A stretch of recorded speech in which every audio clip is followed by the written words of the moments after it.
Se a reencarnação existe, por que não nos lembramos de nada? Seria a bênção do esquecimento um estelionato kármico?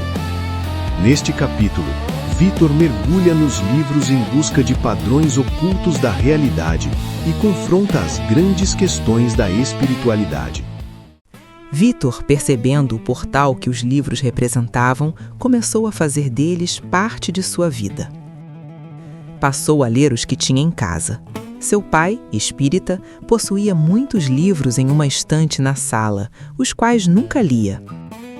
Acima de todos estava a Bíblia, que Vitor também nunca tinha visto ninguém ler, mas que permanecia lá, imponente. Quando começou a ler o Livro dos Espíritos, notou que as respostas pareciam óbvias. Então, iniciou um exercício. Lia uma pergunta e, antes de ver a resposta, pensava no que ele mesmo diria. Para sua surpresa, sua conclusão era exatamente a que estava no livro. No início, achou que era coincidência, mas, continuando a prática, viu que o padrão se repetia. Mesmo assim, continuou a ler. Leu um, depois outro e outro. Seu pai começou a tentar amedrontar sua mãe, dizendo que via espíritos ao redor dela. Isso a levou a ler também, como forma de se proteger do terror que o marido tentava impor. No fim, foi ele quem acabou ficando com medo do que ela dizia estar aprendendo nos livros. Quando Vitor tentou ler a Bíblia, não conseguiu entender nada. Que povo era aquele? Em que época viviam? Por que aquilo era importante? Mais uma vez, a mesma situação se repetia. Todos davam importância a algo, mas quando Vitor perguntava qualquer coisa sobre o assunto, ninguém sabia responder. Ficavam nervosos com a pergunta e recorriam a agressões gratuitas. Vitor então tentou ler sem ajuda nenhuma. Sem ter a menor ideia de quem eram o faraó ou Abraão, a impressão que teve foi de que Abraão tentou vender sua própria esposa para o faraó, dizendo que era sua irmã, e que o faraó, ao descobrir a verdade, a devolveu. Achou melhor ler outras coisas mais fáceis e, quem sabe, um dia conseguiria ler aquilo com proveito. Desse episódio, Vitor aprendeu que as pessoas conseguem respeitar coisas das quais nada sabem, e que esse respeito, na verdade, não vale nada. Pior, faz com que tenham a impressão de que conhecem um assunto e que questionar sobre ele é deselegante e um sinal de inferioridade moral. São capazes de dizer que você está errado sem conseguir explicar o que seria o certo. E você se torna o ignorante por não participar desse coletivo, seja fazendo perguntas ou tirando suas próprias conclusões.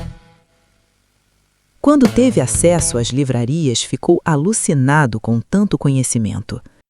Filosofia, mitologia, astrologia, astronomia, artes, religiões, culturas e crenças. Depois de ler muito sobre muitos assuntos, começou a perceber padrões. Aliás, talvez esse fosse o seu maior talento. Perceber padrões se manifestando por trás das coisas visíveis. Vitor começou a notar que nem todo livro era honesto. Enquanto uns prendiam a atenção e nada traziam de proveitoso, outros soltavam bombas de efeito retardado dentro de seu cérebro. Às vezes traziam insights incompreensíveis, mas que vinham acompanhados de uma sensação de ganho, de um entendimento impalpável. Aconteciam também sonhos que nos primeiros segundos após acordar faziam todo o sentido, para depois se desintegrarem, deixando apenas a consciência de uma outra dimensão. Nesses breves momentos, por estarmos meio lá e meio cá, ainda entendíamos sua lógica, mas depois de atravessar completamente o portal para a vigília, nada restava na lembrança. Esses livros de efeito retardado traziam um conhecimento que, no momento da leitura, não parecia nada, mas que era lembrado na hora em que se tornava necessário. Já os sonhos traziam um conhecimento que parecia se tornar nada. Nos dois casos, porém, ficava a sensação de um saber impalpável, mas presente e perceptível. Era como se o conhecimento tivesse patamares, andares ou dimensões, das quais algumas são inalcançáveis por palavras ou imagens conhecidas, mas nem por isso menos concretas. Os sonhos e certos autores falam essa língua. Às vezes, Victor também pegava sua cabeça pensando por si mesma, não apenas em tagarelice, mas em pensamentos complexos sobre assuntos que o levavam a se perguntar: para que estou pensando nisso? Era como se, de alguma maneira, Victor tivesse duas ou mais vidas acontecendo, talvez simultâneas, talvez alternadamente indo para o espaço não local e voltando, como um elétron. A questão do ruído e do sinal estava muito presente nos sebos e livrarias. Havia títulos apelativos e celebridades fabricadas, algumas há séculos tidas como inquestionáveis. Para quem, como Victor, foi forjado na dúvida, no abandono e na busca por si mesmo, aquilo se tornou um empolgante esporte radical cerebral. Victor era como um animal buscando alimento no lixo, dependendo do instinto para diferenciar o nutriente do veneno, num exercício científico de alta performance que faria inveja a um grande cientista.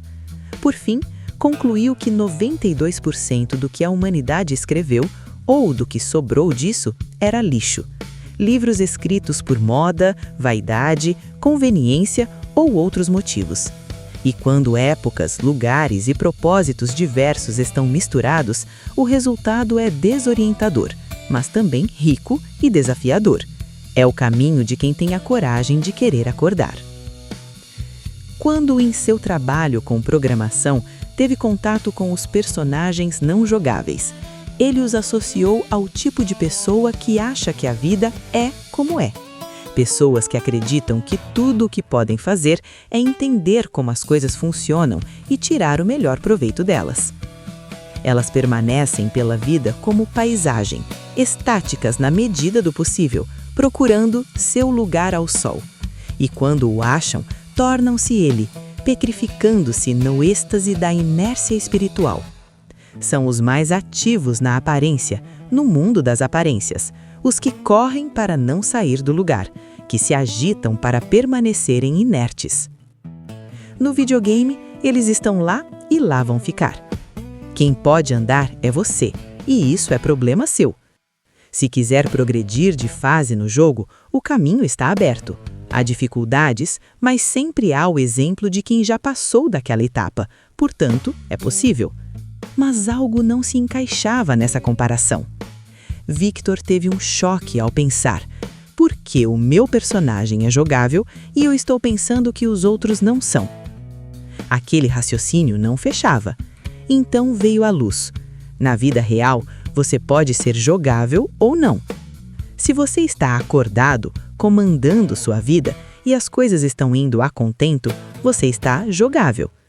Se é a vida que te conduz, então você está mais para a paisagem. Se o vento bater para lá você vai. Você fica assim quando não percebe que há um sentido e que o sentido é para a frente, para a etapa seguinte. E então, você fica atrapalhando a vida de quem está atrás de um propósito. Para você, alguém querer andar para frente será arrogância. A vida para você será um corredor polonês, onde preferirá bater a apanhar. Mas quem bate é quem está parado na etapa. Até que uma hora acontece um milagre. Você cansa de ficar parado e passa a preferir apanhar para poder sair. É quando você se torna jogável. Só aí se torna possível andar para frente, começando do zero ou menos, mas em outra realidade. Agora aparecia outra dificuldade nessa comparação. Enquanto você dormia e era não jogável, você já estava no jogo, só não sabia. Obedecia a programações que, em geral, só serviam para atrapalhar a vida de quem estava querendo evoluir. Sobre essas programações, Victor achou melhor pensar depois.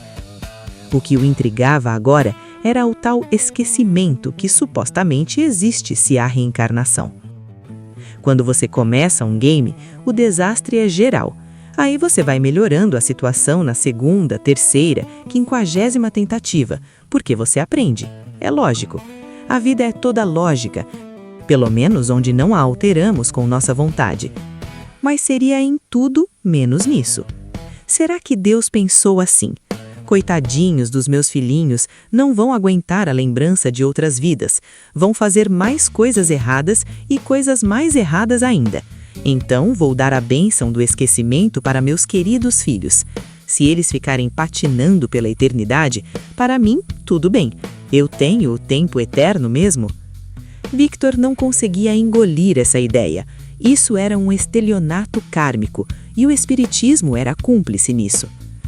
Juntando o que soube das EQMs, das escrituras gnósticas e dos personagens não jogáveis, Victor começava a enxergar um caminho que o levaria a outras deduções. O problema era que para cada possível resposta, 10.000 perguntas surgiam.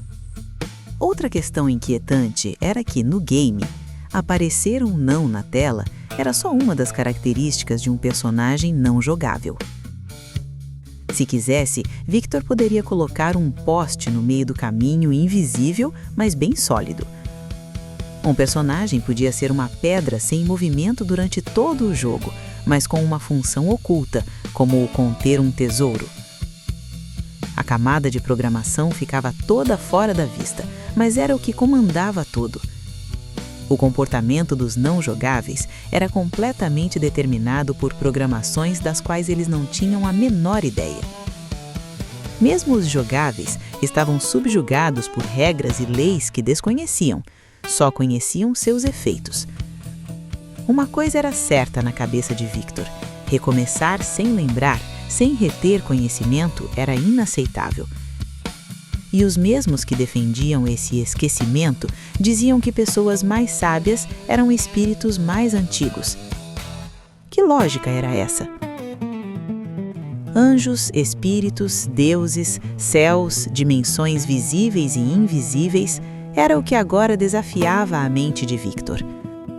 Uma mente amante de desafios.